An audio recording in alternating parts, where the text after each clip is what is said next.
ኦ ቅዱስ ኡራኤል ኣቦይ ካብ ኩሉ መልክዓት ንላዕሊ ናትካ መልክዕ ጸሎት ኣዝዩ እፈቱ። ጽባቐ መልክዕካ ብደም ወልደ እግዚኣብሔር ተሓቲሙ እዩ እሞ። ኦ ቅዱስ ኡራኤል ኣቦይ ኣምላኽ ሓይሉ ዝገልጸሉ ትርኢቱ መልክዐ ብርሃን ንስኻ ኢኻ። በታ መዓልቲ ስቕለት ብወልደ እግዚኣብሔር ንዓለም ክትቅድሳ ልዕሊ ኩሉ ዝተሰመኻ ንስኻ ኢኻ። ስለ ክብርኻ መላእኽቲ ሰማይ ኣደነቑ። ኣሜን። ሰላም ንተፈጥሮኻ ኦ ኣቦይ ቅዱስ ኡራኤል ከይተዛረብኩ ነቲ ብጥንቲ ኣርምሞ ካብ ንፋስን ሓውን ዝፈጥን ተፈጥሮኻ ሰላም እብል። ኦ ኣቦይ ቅዱስ ኡራኤል መልአከ ቅሬታን ሕያውነትን ስለ ዝኾንካ ንዓና ደቂ ሰባት ናብቲ ልዑል ኣምላኽ ጸልየልና ኣማልደልና። ኣማላድነትካ ወትሩ ካብ ጥፍኣት የድሕነና እዩ።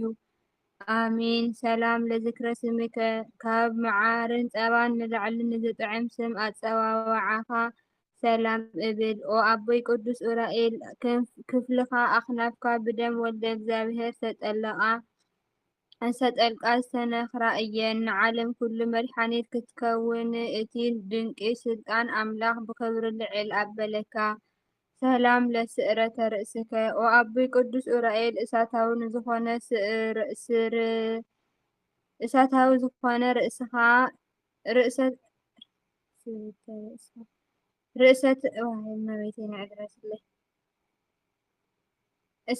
ዝኾነ ርእስኻ ሰላም እብል። ኦ ኣቦይ ቅዱስ ኡራኤል ንባሕሪ ሓዊ ብምሕንባስ እተሳግር ሓምባሳይ ኢኻ። ካብ ናይ ዓለም ባሕሪ ጥፍኣት ከተሳግረና ሓላፊ ጠፋኢ ብዝኾነ ልሳና ኩሉ ግዜ ተማህፀናካ። ኣሜን። ሰላም ለኣይንቲከ ኦ ኣቦይ ቅዱስ ኡራኤል ነቶም ጽጉማን ዝጥምቱ ኣዒንትኻን ንጸሎት ቅዱሳን ሰሚዖም ናብ ኣምላኽ ዘብጽሑ ኣእዛንካን ሰላም እብሎም። ኦ ኣቦይ ቅዱስ ኡራኤል ቀይሕ ሓዊ ንዝመስል ምዕጉርትኻ ካብዛ ዓለም ፍሉይ ጨና ዘለዎ ኣኽናፍካ ሰላም እብል። ኦ ኣቦይ ቅዱስ ኡራኤል ንስኻ መሪሕ ኮኸብ ምብራቕ ናይቶም ለባማት ሰብኣ ሰገል ኢኻ። እግዚኣብሔር ወልዲ ብሥጋ ካብ ድንግል ማርያም ብዝተገለጸ ግዜ ክሳዕ ቤተልሔም እንዳመራሕካ ኣብጽሕኻዮም። ሰላም ለከናፍርከ ኦ ኣቦይ ቅዱስ ኡራኤል ነቶም ብዘይ ስቕታን ብዘይ ሸለልትነትን ንፈጣሪኦም ዘመስግኑ ኣኽናፍካን ከናፍርካን ሰላም ይብል። ኦ ኣቦይ ቅዱስ ኡራኤል ትጉህን ናይ ትጉሃን ሃለቃ ከም ምዃንካ መጠን ኩሉ ዓለም ንምቅዳስ ወልደ እግዚኣብሔር ብዘፍሰሶ ደሙ ንዓና ናይ ቅድስቲ ወንጌል ደቅኻ ኣድሕነና ቤዛ ኹነና። ኣሜን። ሰላም ለቃልካ ኦ ኣቦይ ቅዱስ ኡራኤል ነቶም ብደዌ ሕማም ስጋን ነፍስን ዝሳቐዩ ሕሙማት ዝፍውስ ቃልካን ትንፋስካን ሰላም እብል ኣለኹ። ኦ ኣቦይ ቅዱስ ኡራኤል ሰማያዊ ኣገልጋልን ካህንን ኢኻ እሞ ከምቲ ንምድሪ ብክቡር ደም ክርስቶስ ዝባረካያ ከምኡ ድማ ንቤተ መቕደስካ ንዝማሕበር እዚ ነቦናድና ንኩሎም ቤተሰብና ብህያው መስቀልካ ክርስቶስ ባርኽ። ኣሜን። ሰላም ለጉርኤከ ኦ ኣቦይ ቅዱስ ኡራኤል ዘፍርሕን ዘሰንብድን መብረቕ ዝተጓናጸፈ ክንፍኻ መትከፍትኻ ብዘይ ምፍልላይ ንዝሰማማዕ ክሳድካን ጎረሮኻን ሰላም እብል። ኦ ኣቦይ ቅዱስ ኡራኤል ንስኻ ክቡር ሰማያዊ መልኣኽ ኢኻ። ብዕለተ ስቕለት ዓለም ንምቕዳስ ደመ ክርስቶስ ናብ ምድሪ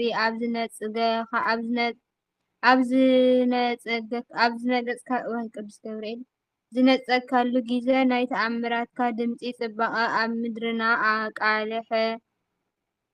ኣሜን። ሰላም ለዝባንከ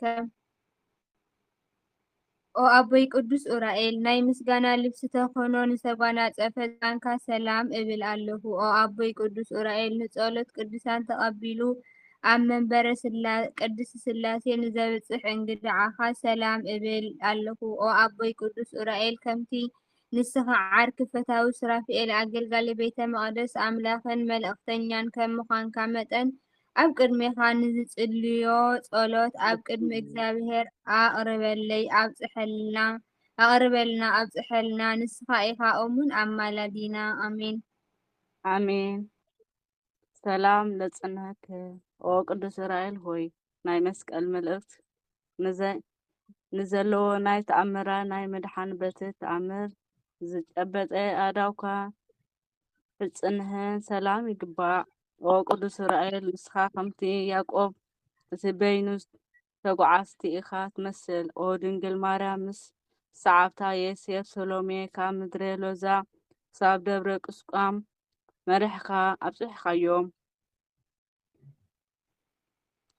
አሜን። ኣሜን። ሰላም ሰላም ለመዛርኢከ ኦ አበይ ቅዱስ ዑራኤል ነቶም ብተፈጥሮኣዊ ሓድነቶም ዘገርሙ ኣእዳውካ ቅልጽምካ ንወርችህን መዳፍካን ሰላም እብል። ኦ አበይ ቅዱስ ዑራኤል ማሕበር እትባርኽ ለዋህ ካህን ኢኻ እሞ ማሕበርና ባርከልና፣ ህይወትና ባርከልና፣ ቤተሰብና ባርከልና፣ በብእዋኑ ርድኣና ሓልወና፣ ንጸላኢ ኣሕሊፍካ ይትሃበና። ናትካ ሓገዝ ሃገር ካብ ጥፍኣት ንህዝቢ ድማ ካብ ስደት የድሕን እዩ። አሜን። ኣሜን። ሰላም እብል ናዳውከ ኦ ቅዱስ ዑራኤል ሆይ ንኣጻብዕትኻ ሰላም እብል። ነቲ ኣብ ጫፍ ኣጻብዕትኻ ዘንጸባርቕ ጽፍርኻ ሰላም እብል። ኦ ቅዱስ ዑራኤል ሆይ ከም ሓደ ናይ ምስጋና ፍረታት ዝሓዘ ነበልባል መርዓዊ ከም ምዃንካ መጠን ካብታ እዝራን ካባኻ ዝሰተዩ ጽዋእ ምእንቲ ክሰቲ እቶም ማይ ህይወት ዘምጽኡ ኩሎም ናብ ኣዳራሽካ ይእከቡ። አሜን። ሰላም ለገባዋቲከ ኦ አበይ ቅዱስ ዑራኤል ነቲ ሓዊ ነበልባል ዝተጎናጸፈ ጎንኻ ሰላም እብል። ናይ ህይወት ምስጋና መብልዒ ንዝመልአ ከርስኻ ሰላም እብል። ኦ አበይ ቅዱስ ዑራኤል ኣብ ልዕሊ ኩሉ ብርሃናት ስለ ዝተሸምካ ካብ ዕለት እኪት ሰውረና ኣድሕነና፣ ካብ ኩሉ ክፉእ ደማ ሓልወና። አሜን።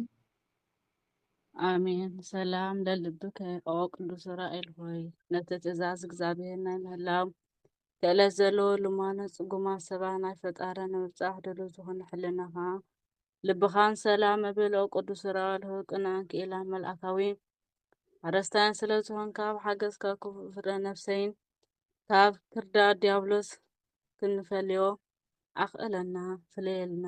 ኣሜን። አሜን። ሰላም ለንዋየ ውስጥከ ኦ አበይ ቅዱስ ዑራኤል ነቲ ናይ መለኮት መንፈስ ሓይሊ ሓዲርዎ ዝተጠቀምካሎም ውሽጣውያን ገንዘብካ ሰላም እብል። ኦ አበይ ቅዱስ ዑራኤል ባህሪ ተፈጥሮኻ ካብ ሓውን ንፋስን ከም ምዃኑ መጠን ማዕበል ባሕሪ ኃጢአት ነታ መርከብ ዜና ህይወት ኣገልጋሊኻ ዕብየና ወፃእ ኣይረብሻ። ምክንያቱ ዜና መስቀልካ ብደም ወልደ እግዚአብሔር ተሓቲሙ እዩ ኣሎ። ኣሜን። ሰላም ንሕንድርትከ ኦ ቅዱስ ዑራኤል ሆይ ንኣጋንንተ ዘቃዝዝ ዘጥፍን ሃልሃልታት ሰይፍ ንዝተዓጠቐ ሕቖኻን ብርትኻን ሰላም እብል ኣለኹ። ኦ ቅዱስ ዑራኤል ሆይ እግዚኣብሔር ኣምላኽና ዝናብ ህይወት ይቅርታን ኣብ ልዕሊ መሬትና ክንዘንብ ዘራእቲ ግራም ድማ ብዝናብ በቂሉ ብፀሓይ በሲሉ ኣብ ኣእዳው መግቢ ኮይኑ ክውዳእ ካብ ፈጣሪ ምሕረት ማሊድካ ለምነልና። አሜን። ሰላም ለአቅያጢከ ኦ አበይ ቅዱስ ዑራኤል ንእግዚአብሔር ብሓድነትን ብሰለስትነትን ንዝምለኽ ኣምላኽ ስግደት ንዘቐድሙ ንኽልቲኡ ኣብራካን እሳታውያን ኣቆያጽፋን ሰላም እብል። ኦ አበይ ቅዱስ ዑራኤል ኣብ ነፍሲ ወከፍ ሰዓት መዓልቲ እተዕንብብ ፍረ ሃይማኖት ኢኻ። ዕንበባዊነትካ ነቶም ናብኡ ዝተዓደሙ ደስ ዘብል ናይ መርዓዊ ክርስቶስ ዕንበባ እዩ። አሜን።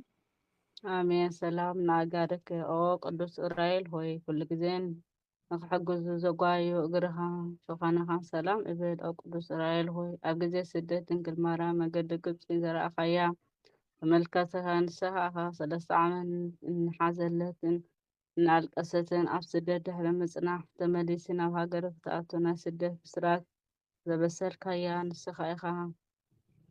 አሜን። ንዓና እውን የበሰረና። ሰላም ለመከየድከ ኦ አበይ ቅዱስ ዑራኤል እታ መዘናግዒኣ ኣብ ጽርሐ ጽዮን ዝኾነት ንነፍሲ ካብ ፍርዲ ሲኦል ክተውፅእ መንገዲ ሲኦልን መርገጺ እግራን ዝኾነት ሸኾናኻ ሰላም እብለካ። ኦ አበይ ቅዱስ ዑራኤል ካብ ፈጣሪኻ ይቕረይታ ረኺብካ ንነፍሲ ኃጢአተኛታት እተበጽሕ ኢኻ እሞ ኣብታ መዓልቲ ፍርዲ ኣፍ ደገታት ሲኦል ከይርኢ ስለ ኣዴና ቅድስቲ ድንግል ማርያምን ወዳ ኢየሱስ ክርስቶስን ንልምነካ ንምሕፀነካ ኣለና። አሜን። ኣሜን። ሰላም ንኣጻብዕከ ኦ ቅዱስ ዑራኤል ሆይ ነተን ክልተ ኣካል ጎኒ ዝበቐላ 10 ኣጻብዕትኻ ጽፍርኻን ሰላም እብል። ኦ ቅዱስ ዑራኤል ሆይ ከምቲ ንሄኖክን ምስጢራዊ ስነ ጥበብ ዝገለጽካሉ ምስ ነበልባል መልአክ ቅዱስ ገብርኤል ጻድቕ ደቂሰስን ብሕብረት ንዝኸብር በዓልካ ንምብዓል ዝተኣከቡ ኩሎም ምእመናን ኣመንትን ባርኮም። አሜን ይባረካና። ሰላም ለቆምከ ኦ አቦይ ቅዱስ ዑራኤል ነበልባላዊ አካለ ቆመናኻ ነቲ እሳታዊ ስነ መልክዕኻን ሰላም እብል። ኦ አቦይ ቅዱስ ዑራኤል ንእዝራ ሱቱኤል ትንቢት ዘዛርብ ምስጢር ዝገልጽ ጽዋእ ልቦና ንምስታይ ከምዝተጓየኻ ኣብ ውሽጢን ኣብ ደገን ዝኸበረ መልአኽ ኢኻሞ ውዳሴ መልሓሰይ ክትቅበል ፈቃደኛ ብምዃን ካብ ሓዘነይ ክተጻናንዐኒ ብጉያን ብፍጥነትን ናባይ ንዓ ናብ ስድራይ ንዓ ናብዚ ማሕበር እዚ ንዓ ምጻእ። ኣሜን። ኣሜን።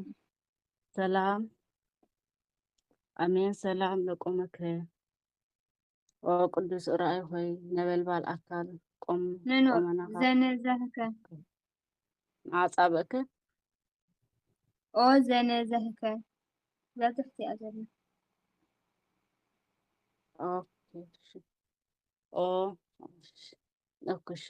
ኦ ዘነዘሐከ ኦ ቅዱስ ዑራኤል ሆይ ብወልዲ ዝኸበረ ደሙ ንኽትነጽግ ንዓለም ንኽትቅድስ ካብ እምባ ናብ ከረን ካብ ቦታ ናብ ቦታ ብምዝውዋር ነቲ ውይ ዝነድድ ደም መለኮት ነጺግካ ነቲ ቅዱስ ዑራኤል ንዓይኒ ዘሐጉስ መውፅኢ ምንጪ ጥበብካ ንስኻ ኢኻማ በቲ ብኣምላኽ ዝተዋሃበካ ክንፈ ረድኤት እናፍረኻ መጺኻ ቅጽበታዊ ሓገዝካ ግበረልና።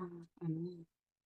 አሜን። ኦ ዘከሰትከ እግዚአብሔር ወልድ ካብ ምውታት ተፈልዩ ብስጋ ብሰንበት ብምትንስኡ ብስራት ክትነግር ኣብቲ ምስጢራዊ ቦታ ንቅዱሳን ኣንስቲ ዝተገለጽካ ኣቦይ ቅዱስ ዑራኤለይ ሰማያዊ ምስጢር ንገረና፣ ምድራዊ ፍቓድ ምእንቲ ክንፈልጥ ዝተፈላለዩ ቋንቋታት ግለጽልና።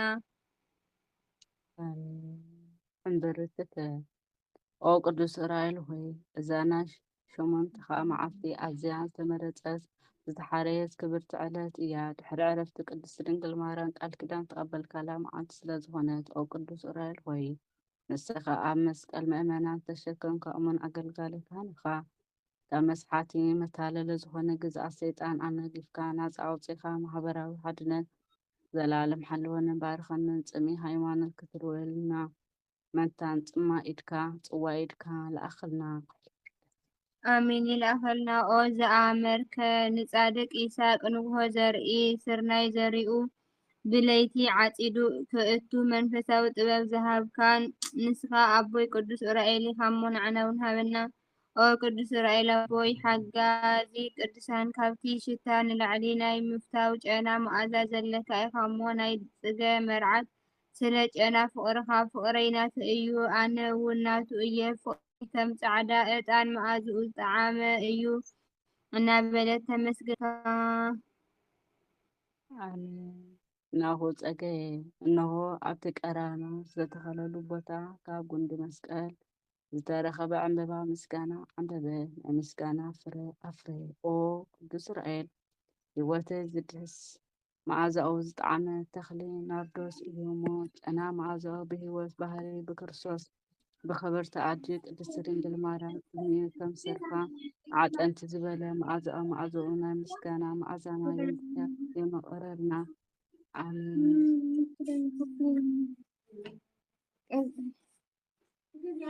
ንዓለም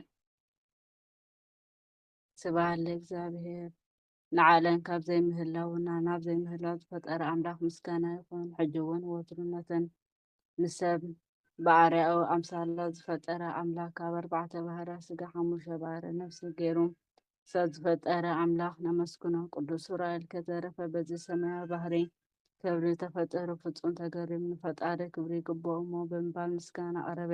ናይ እግዚአብሔር ምስጋና ኣብ ሰማይ ኣብ ምድርን ዘለዓለም ዓለም ሙሉእ ይኹን ኣሜን።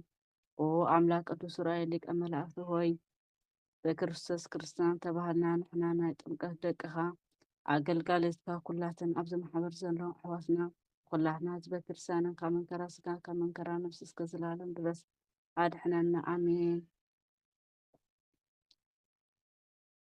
ኣሜን። ናይ ሓያሉ መላኩ ቅዱስ ዑራኤል ሊቀ መላእክቲ ሓለዋን ኣማላድነትን ምስ ኩላትና ይኹን። ንዓይኒ ሓጢአተኛ ወለተ ኪዳንና ምሳይ ኩላትን ዘለዋ ኣሕዋተይ ከኣነይ ሔዋን ወለተ ገብርኤል፣ ምሕረት ወለተ ቂርቆስ፣ ይሁን ደቃለ ወለተ ማርያም፣ ብርሃን ወለተ ማርያም፣ ጸጋ ወለተ ገሪማ፣ ወለተ መድብ፣ ወለተ ማርያም፣ ወለተ ዮሃንስ፣ በሪ ወለተ ስላሴ፣ ሽሹ ወለተ ኪዳን፣ ፋና ወለተ ሃዋርያ ኩላቶም እዚ ማሕበር ዘመፅን ኣሕዋትና ጸሎትኩም ዘክሩና ዝበሉ ኣሕዋትና ከመንከራ ስጋ ከመንከራ ነፍሲ እስከ ዘላለም ድረስ የድሕነና። አሜን